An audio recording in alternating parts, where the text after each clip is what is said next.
I think he should be ready. I think if Decker were to go down for a game or two, I think Manu should be the next man up, not Dan Skipper. Not at all.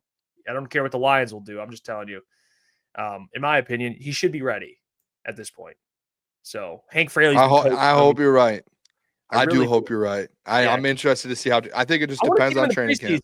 I'm excited to see him in the preseason. He should play a lot, man. Play him in the I preseason. think the offseason, Dan said it like the year 1 to year 2 jump. I think the offseason is going to tell a lot in training camp.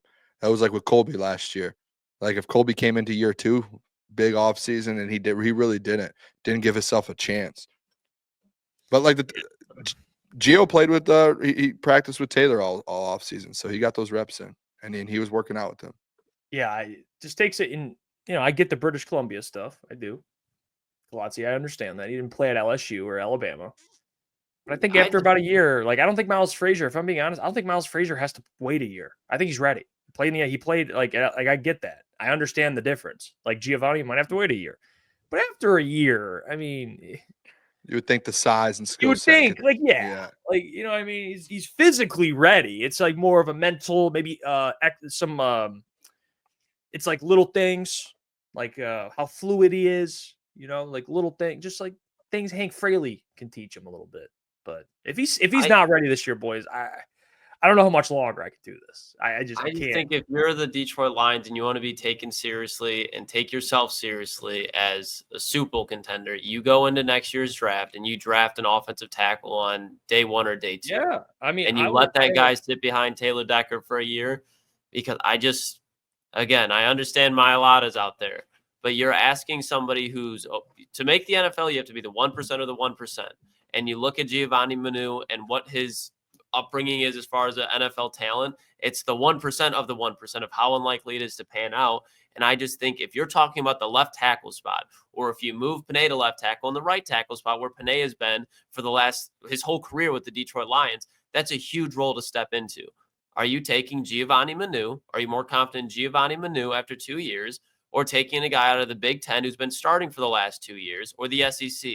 And in my opinion, the safer, more reliable option, not saying that he has 6'8", no gut upside, but if you're coming in day 2 out of the SEC or the Big Ten, chances are, let's look at Tate Ratledge, you have a lot of upside. If they were to even take a tackle in the first round next year, I would not be upset with it. They could have taken Gray Zabel this year. None of us would have been upset with that, because even if they were to take a center as well, he can play tackle. And I know that he fits better for the center spot. But you see all the time in the first round, that's where you hit on tackles. And I wouldn't be mad at a tackle. We've seen them hit at wide receivers in the 4th round, safeties in the 2nd round, tight ends in the 3rd round. Offensive tackle is a premium position. So this is a scenario where I could see it biting in the ass, where you're not getting what you pay for. You're trying to find a shortcut and get a good premium position at a low cost. You don't do that when you have Jared Goff at quarterback, because Jared Goff is very, very good. But when he's not protected, just like most quarterbacks, he's not going to play at a high level. But it's more important just because he's not mobile like most quarterbacks in the NFL at this point. So he needs to be protected up there with like guys like Baker Mayfield and other guys that you put in that tier at all times. I would put Jalen Hurts in that same conversation, even though he's mobile.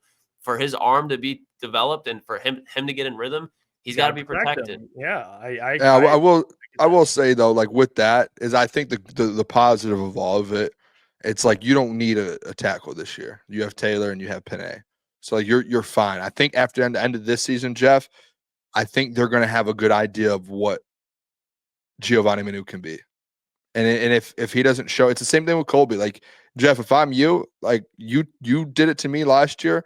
You held Colby to a standard to where if he doesn't show anything in that year 2, then you move on. So I think at the end of this season, if you never heard any positives about, obviously, if Taylor's healthy out there, you're never going to be able to see him.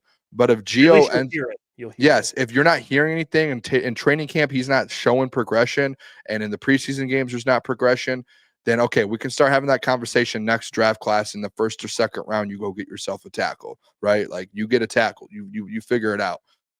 But if there is that, then maybe they got to steal in it. I love going back to the example in the Eagles with Jordan Mailata in the 7th round. Like I think it's a perfect comp to where it's a guy who didn't play football and he had all the skill sets and he had all the size, and it was like, hey, let's just get him in and see what he can do. Can we develop him? And guess what? They had the best offensive line coach in the NFL. Guess what the Lions have? They have the second best offensive line coach in the NFL. And then he's also learning from the best offensive lineman in the NFL, Panay. So if he's really has that skill set to use, that's why I kind of leaned back into this, Jeff, because I'm like, dude, he has the skill set and he has the size. It's like when I think about it with Jordan Mailata, like that's what he had. Like he had the size, and it's like if and the athleticism. It obviously doesn't work out more times than not, because in my opinion, the reason it worked out with Jordan Mailata is because he had all that and the athleticism, but he also had the best O-line coach and he had an offensive line that was already built. And that's what the Lions have. And I look at it and I go, okay, maybe there actually is something there with the size and the athleticism and the skill to where if you do put them in the right positions and the right offense, you can actually get something out of it. But now, again, at the end of this year, I'll do the same thing with him with Colby. If he's not showing any progression and you're not seeing that jump, that Jordan Mailata jump, might just think. Yeah, which is fine. You just move on and you draft, right? You get a new tackle. So, but as of right now, the skill set, the size, the athleticism, I got to sit here and I gotta stick with it until if Dan and those guys are still sticking with it right now and they're like living on that hill, I would have to think that there's something going on in that building with him that people don't know yet. They're keeping it under wraps. Hey, what's going on there? It's Jeff Iafrate. Appreciate you for finishing the video. You can check out one of the videos here suggested or show support by commenting, liking, and subscribing. And buy your merchandise, officialctsports.com.